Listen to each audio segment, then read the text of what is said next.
Llega el turno de Carolina González Francés.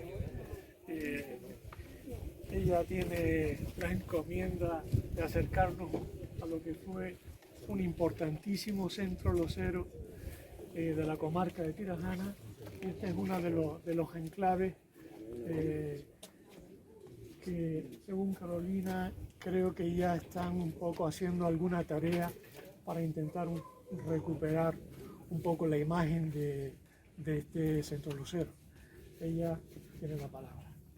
Bueno, pues nada, intentaré ser breve. Cuco, cuando le pregunté cuánto tiempo tenía, me dijo unos 8 minutos. Y voy a intentar en 8 minutos transmitirle la esencia, porque hay bastante información. Yo me he basado en un libro que es fruto de una investigación que realizaron 2 historiadores, que voy a sacar también el móvil, porque no quiero cometer ningún error a la hora de nombrarlos. Ellos son Juan Manuel Zamora Maldonado y Antonio Manuel Jiménez Medina, y el libro se llama El Centro Losero de Tunte. Tiene también varios artículos y son bastante interesantes, son artículos pequeñitos en los que pueden obtener más información. Yo les voy a hablar del Centro Losero de Tunte. Hablaremos de Centro Losero como un conjunto de talleres que producían la loza, que es como llamamos en Canarias al trabajo del barro y de la cerámica. La producción de loza o el trabajo de la cerámica ya viene desde tiempos antes de la conquista. Los aborígenes ya trabajaban la cerámica, y es a partir del siglo XVI cuando se desarrolla lo que conocemos como loza tradicional canaria, porque tiene un claro componente aborigen, una base aborigen, pero luego recibe influencias de población europea, de esos esclavos que nombraban antes, traídos de África, y con el tiempo pues se va conformando la loza tradicional canaria. Se produce desde el siglo XVI y llega un momento en el que es tanta la producción que se llega a exportar se llega a exportar a las colonias americanas, y el centro losero más importante en Gran Canaria era el de la Atalaya, en Santa Brígida. No sé si hay aquí alguien de Santa Brígida, pero era el centro que más producía. Con la pérdida de las colonias se colapsa ese ciclo productivo porque ya no hay demanda, y todas esas familias que se llegaron a contabilizar hasta 360 loseras, digo loseras porque eran principalmente las mujeres las que trabajaban la loza, todas esas familias que trabajaban para la exportación de la loza pues se ven en una crisis tremenda y empiezan a migrar a otros lugares. Algunas abandonaron el oficio y otras emigraron a otros lugares de las islas. Y ahí es donde comienza nuestra historia, porque 2 de esas familias de la Atalaya de Santa Brígida se instalan en Tunte y traen consigo el oficio. No solo eso, sino que le enseñan el oficio a una tercera familia que era originaria de Tunte, que por cierto es familia de Pepe Juan. Y ahí es donde entran en juego estos edificios que vemos aquí. Es una casa que también se puede denominar como taller o alfar. Aquí era donde vivían y donde producían la cerámica, y pertenece a una familia de alfareras que eran conocidas como las Mónicas. Era una familia compuesta por una madre y sus 2 hijas. Se imaginarán cómo se llamaban, ¿verdad? Pues no se llamaban Mónica. La madre se llamaba Josefa Vera Franco y sus 2 hijas se llamaban María y María del Carmen. ¿Cómo era un día? Bueno, ¿por qué la llamaban las Mónicas? Se preguntarán, pues por una antepasada suya, una tatarabuela, que se llamaba María Mónica, y fíjense cómo generación tras generación todas las mujeres de esa familia, de ese linaje, eran conocidas como las Mónicas. ¿Cómo era un día a día en un lugar como el que vemos aquí? Pues la producción de loza era un proceso bastante que tenía principalmente 4 fases. La primera fase es la recogida de materiales, principalmente el barro. En ese proceso trabajaban los niños también, trabajaba toda la familia, los maridos. Luego, una vez que se obtenían los materiales, había que trabajar la loza, y eso sí que era principalmente desarrollado por las mujeres. Ellas trabajaban la loza, y además ahí viene un legado de siglos. Esa tradición era principalmente desarrollada por las mujeres. Aquí se producían ollas, se producían escudillas, candiles, todo tipo de herramientas principalmente para el tratado de la comida, pero también se realizaban piezas en miniatura, vasos en miniatura, platos en miniatura. ¿Se imaginan para qué?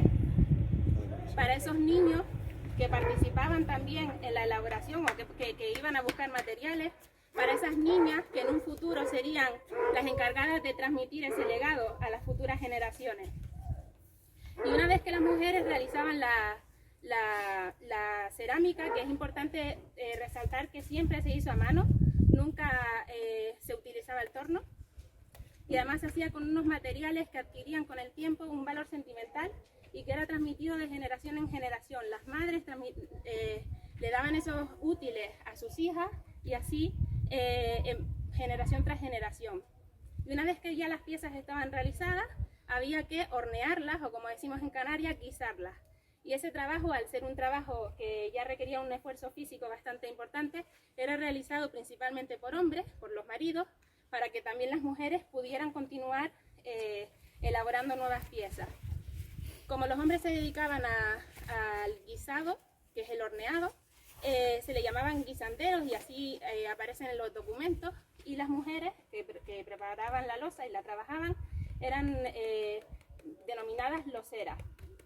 Una vez que la loza ya está terminada, está horneada, había que venderla o intercambiarla por otros productos, que era un trabajo que también realizaban principalmente los maridos y también los niños, para que las mujeres continuaran con la producción de cerámica. Les he hablado o les he puesto en situación con el alfar de las Mónicas, pero quiero contarles una anécdota de otra de las familias. Les había dicho que principalmente habían 3. Otra de las familias estaba compuesta por un matrimonio que se llamaba María Dolores Sarmiento y su marido Juan Suárez. Juan Suárez no era conocido como Juan Suárez, sino como Juan Tranca. Y les voy a contar por qué.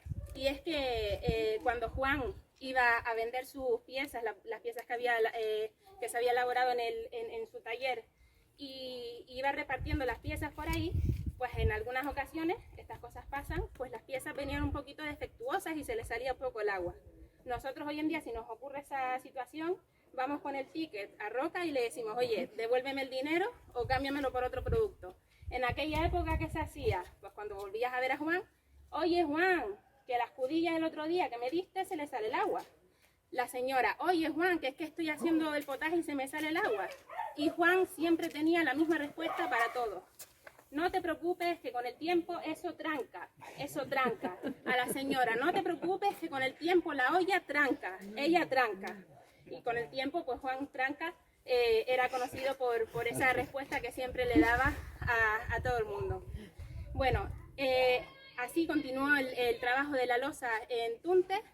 En concreto, en Tunte vivió unos 120, 130 años. Y el declive de esta forma de producir la loza sucede en la segunda mitad del siglo XX. Sucede principalmente porque ya en el puerto, en Las Palmas, empieza a industrializarse el proceso, ya empieza a haber jornaleros que trabajan en esa producción. Es un proceso mucho más mecanizado y eso permite que se abaraten los costes y que se produzca muchísimo más. Por lo tanto, ya deja de ser competitiva la producción de loza tradicional canaria. Además, después de la ley de puertos francos, empiezan a importarse productos del exterior y principalmente empiezan a traerse productos de metal y productos posteriormente de plástico, que eran mucho más ligeros, mucho más económicos, más fáciles de limpiar y en definitiva supuso la competencia ya directa hacia la loza tradicional canaria y el declive. ¿Por qué? Porque las futuras generaciones, los hijos y las hijas de esas familias alfareras les encontraban más rentable ir a trabajar a los cultivos del tomate, a la industria del turismo o al puerto, que continuar con ese legado que ya no le generaba un sustento asegurado. Hasta aquí mi intervención. yo espero, bueno, quiero contar una cosa.